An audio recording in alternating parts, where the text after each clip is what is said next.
I have buried a wife of 54 years, 2 brothers, and more friends than I can count on both these old hands.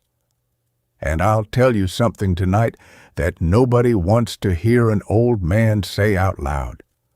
The people who did me the deepest harm in this life never once looked like the enemy. They didn't come to my door as strangers. They sat at my table. They carried my name. Some of them I'd known since they were small enough to sit on my knee. I'm 88 years old now, and I sit alone most evenings in a house I paid off in cash back in 1971, and I have finally made my peace with a hard truth. The wolves I should have watched for weren't out in the dark. They were the ones I fed. So tonight, I'm going to tell you exactly who they are. 5 kinds of people you have to cut loose before you die, even if they share your blood. Because if you don't, they will quietly steal whatever good years you've got left. And I'm done being polite about it. I've watched too many old folks in this county smile through their own suffering because they were too scared or too proud or too kind-hearted to say the word no. My name is Earl Hutchins. I grew up dirt poor in Harlan County, Kentucky, in the tail end of the Depression. My daddy was a coal miner, laid off more winters than he worked. I left school after the 8th grade, worked a coal tipple, then 40 years turning a wrench as a machinist. I've been cheated by a business partner, and I've been cheated by my own brother, and I did not make it to 88 by staying a fool. Though the Lord is my witness, some of these people had me fooled far longer than I'd like to admit. So let me start at the beginning. The first person you have to cut off, and I mean truly put distance between you and them, even if it tears something open in your chest, is the manipulator. Now here is what nobody tells you about the manipulator. They do not show up looking evil. They show up looking like need. They arrive with a trembling voice and an impossible situation, and they know exactly which corner of your guilt to lean on. In my life, that was my oldest grandson, a boy whose crying I'd answered in the middle of the night when he was in diapers. And near as I can tell, he never fully stopped crying. He just changed what he was crying about. Every phone call was a crisis. The truck threw a transmission. The rent was past due. The work boots wore out, and he couldn't take the job without them. And every single time, it had to be handled right now, tonight, or the sky was going to fall. And I gave. Lord knows I gave. I gave money I'd set aside from a machinist's pension, dollar by dollar, over 40 years. I gave the quiet of my own evenings. I gave a peace I had earned with a lifetime of hard work. But here is what I did not understand until far too late. Every time I bailed that boy out, I wasn't helping him. I was feeding the thing. The crisis never ended because the crisis was the relationship. It was the whole shape of how he reached for me. And the day I finally stopped answering the phone before I'd even had my morning coffee, everything changed. He was angry. He called it abandonment. But I had come to understand something my mother tried to tell me 60 years ago. Love is not lighting yourself on fire so somebody else can stay warm. I spent 40 years around real fire and real machines. I know the difference between warming a man and burning yourself down to a stump. And you cannot pour out of a well that's already run dry. The second person you must cut off is the self-absorbed one. And this one is sneaky because they don't ask you for a thing. That's how they slip past you for years. What they do instead is make you invisible. Every conversation curls right back around to them. You mention your health, your grandkids, the wife you buried, And inside of 2 minutes, you're back to hearing their story again. I had a man in my life like that. A fella I'd known since the tipple days, going on 40 years. And it wasn't until I drove home from his place one afternoon and really thought about it that it hit me. When Ruth passed, 54 years, the mother of my children, that man never once asked me how I was holding up, not one time. That taught me something plain and painful.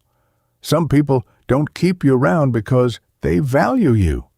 They keep you around because they need an audience. And an old man makes a real quiet one. So I let the visits get shorter. I stopped filling every silence with my attention, and what I found underneath, when I quit performing the part of the listener, was that there was no friendship there at all. That told me everything I needed to know. The third person to cut off is the critic. And this is the one that got under my skin the deepest, because a critic doesn't sound mean. A critic sounds concerned. They wrap their damage up in the language of caring for you. After Ruth died, I had a family member who suddenly had an opinion about every last thing I did.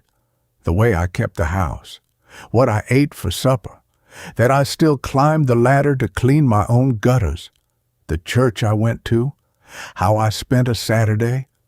Nothing was ever quite right in her estimation, and she always said it gentle, with a little tilt of the head and a soft voice, which made it that much harder to name what she was actually doing.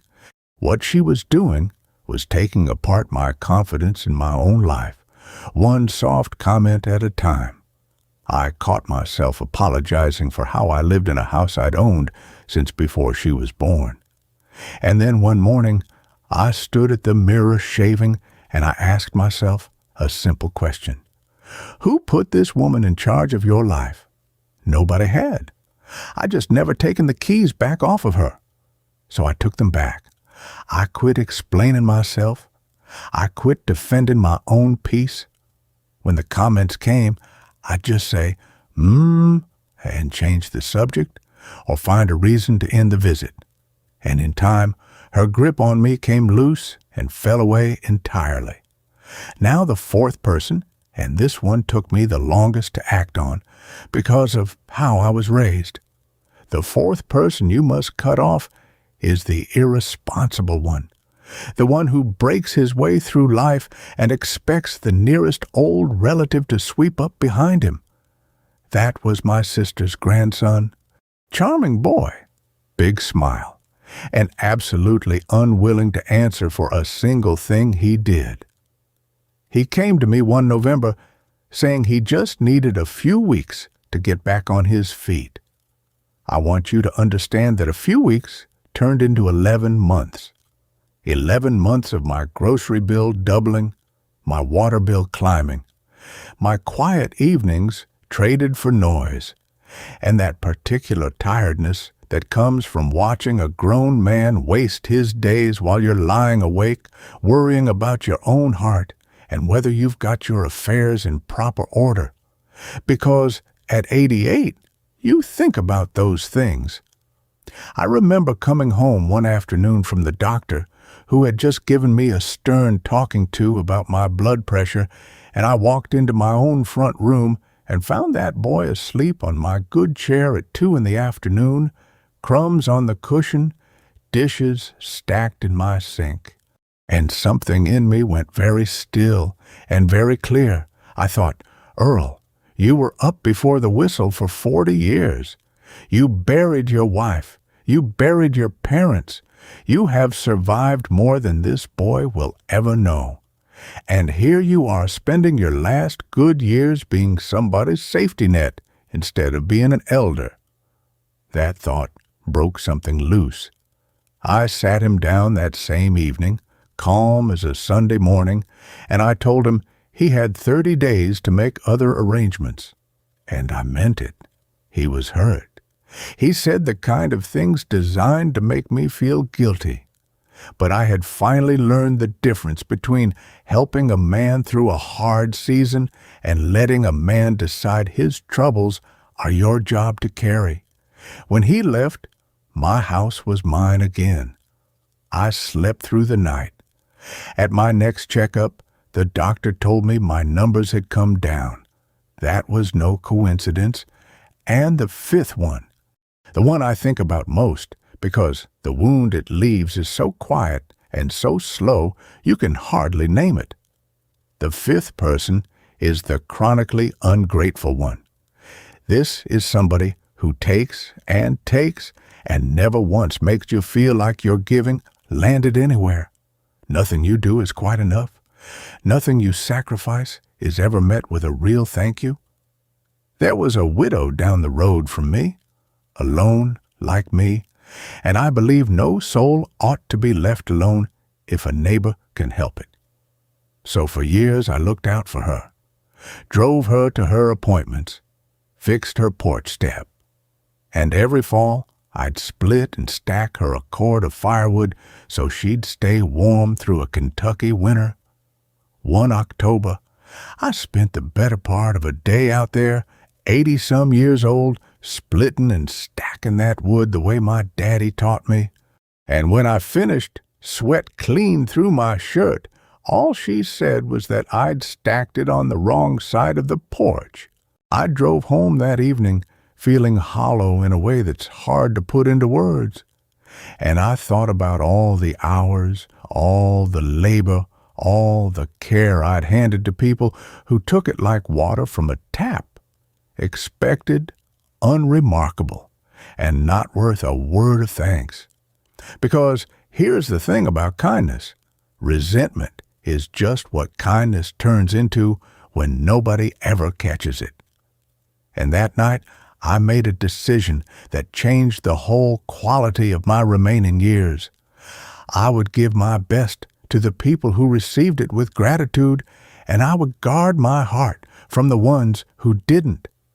Not out of bitterness, not for revenge, just by pointing what little energy I've got left toward the people who point some of theirs back. Now here is what I need you to understand before I let you go. When you're young, you think putting up with everything is a virtue. You think loyalty means swallowing whatever comes your way. You think the word family is a debt you owe no matter the cost. But when you get old, really old enough to feel the weight of every year you gave away to the wrong people, you learn that peace is not a luxury. Peace is the whole point. And the folks in your life either protect it or they steal it. And you, my friend, get to choose which ones you keep close. Kindness does not mean unlimited access. You can love a man from clear across the county. You can forgive somebody without ever unlocking that door again. And you are allowed, even at 88, to choose yourself. If there's a person in your life who leaves you drained or anxious or invisible or ashamed of who you are, hear this old man when he tells you that is not love, and it is not family duty, and it is not your cross to carry. That's a choice you're making every single day, and you are free to make a different one. They would rather you never learned any of this. A man at peace is a man who's hard to use. But we share what we know. We teach one another. And every hard truth that gets passed along is one more thing they can never take back from us. Next time, I'll tell you about the day my own brother cheated me out of near everything I'd saved, and the one rule I've lived by ever since. Your grandmother knew all of this, every bit of it. Now you know it too. Before you go, do one thing for me. Drop a comment and tell me two things. What state you're sitting in tonight, and which of these 5 you already know is in your own life. I read every last one of them. Take care of yourselves. And don't you ever let anybody make you feel guilty for protecting the quiet you spent a whole lifetime earning.